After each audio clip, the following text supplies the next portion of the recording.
ሄሎ ቤተሰብ እንዴት ሰነበታችሁ? ሰሞኑን በጣም ልብ የሚሰብር አሳዛኝ ዜና ሰምተናል። የነጻነት የአርቲስት ነጻነት ወርቅነህን ሞት መስማታችን በጣም ብዙ ኢትዮጵያውያንን አሳዝኗል። ኢትዮጵያውያን በተለያየ አቅጣጫ ሀዘኑን እየገለጸ ነው። ግን ከዚህ እናንተ ምን ተማራችሁ?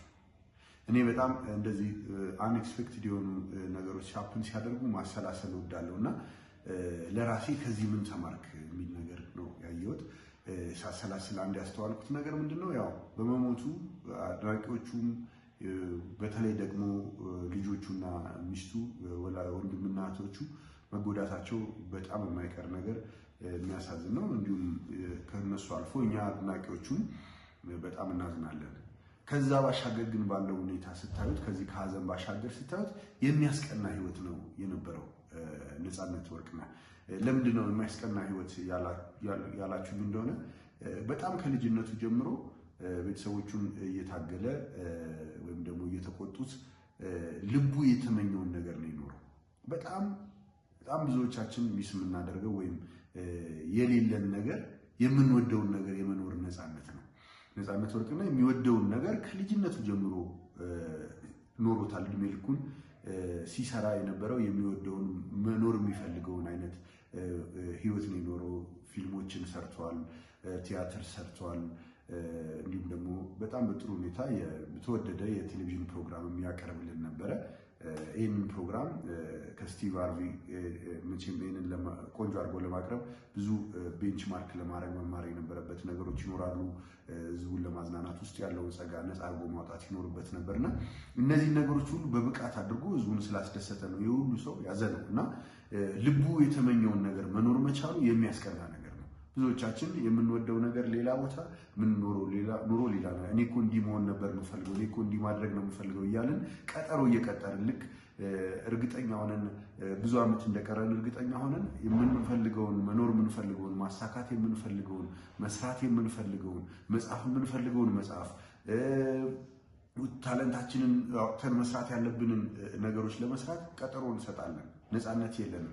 ያን ነጻነት ያሳጣን ደግሞ የዕለት ጉርሳችንን ለመሸፈን ስለምንሯሯጥ ነውና በሱ ሞት በጣም ብዙ ሊሰራ የሚችላቸው ነገሮች ቢኖሩም ቢቆይ ኖሮ ብዙ መስራት የሚችላቸው እንደገና ደግሞ የስራውን ፍሬ ከልጆቹና ከቤተሰቡ ጋር ኢንጆይ ማድረግ ቢኖር መልካም ቢሆንም ግን የነበረውን ጊዜ ኳሊቲ በሆነ መንገድ ተጠቅሟል ብዬ አስባለሁ። ብዙ እንግዲህ ውጭ ያሉ ተጫዋቾች ምኖች ብትመለከቱ እግር ኳስ ተጫዋቾች ምን ከልጅነታቸው ጀምሮ አንድ የሚፈልጉት የሚወዱት ታለንት አላቸው።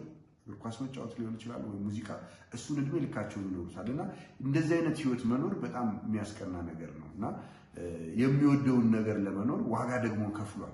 አስቡት፣ አሜሪካ ሀገር ኡበር እየሰራ ጥሩ ነገር እየበላ ከልጁና ከሚስቱና ከልጆቹ ጋር መኖር ይችላል። ግን አይ ዶንት ኖ ለምን እንደዛ እንዳላደረገ።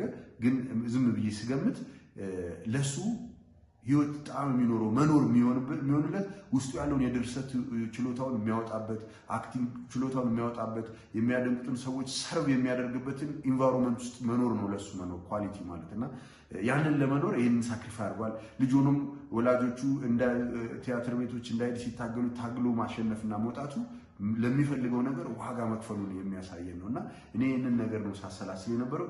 እናንተስ መኖር የምትፈልጉትን ውስጣችሁ ያለውን ታለንት የምታወጡበት ከእናንተ ካላችሁ ጸጋና ችሎታ ሌሎች የሚጠቀሙበትን ኑሮ ለመኖር ዋጋ ለመክፈል ትፈልጋላችሁ ነው ወይስ ኮርነር ላይ ተጠግታችሁ ሚኒመም ላይፋችሁ ውስጥ የሚያስፈልጓችሁን ቤዚክ ነገሮች ለማሟላት ከጠዋት እስከ ማታ ስትሰሩ ትውላላችሁ?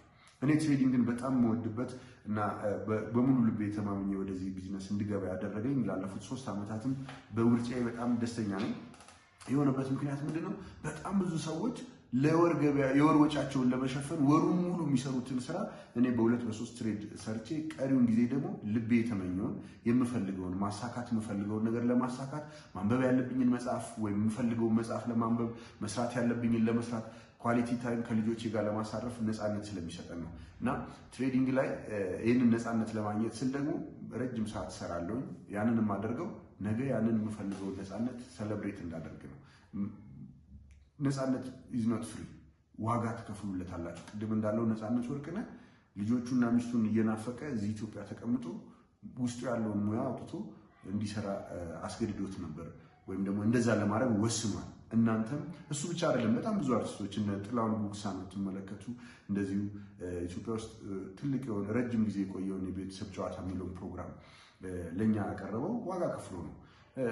ከተቃራኒው ደግሞ ሰሞኑን ሲቀርብ የነበረ አንድ ሙዚቀኛ በጣም አንጋፋ የሆኑ ትልልቅ ሙዚቀኞችን ሙዚቃ ግጥምና ዜማ ሲሰራ የነበረ አንድ ትልቅ ጉምቱ ባለሙያ አውሮፓ አሜሪካ ሄዶ ላለፉት 20 ዓመታት ኦር ሰምቲንግ መኪና እየነዳ ኡበር እየነዳ ጥሩ ህይወት ቢኖርም ትልልቅ አርቲስቶች ታዋቂ በዓለም ሴሌብሪቲዎች ጋር መኖር እድል ቢያገኝም በጣም እንደሚጸጸት ምን አለ የምሰራበትን ጊዜ በሰራውበት ብሎ እንደሚጸጸት ሰይፉ ላይ ቀርቦ ሲያወራ አይቼዋለሁና ለኛ ለወጣቶች ትልቅ ትምህርት ነው ይሄ።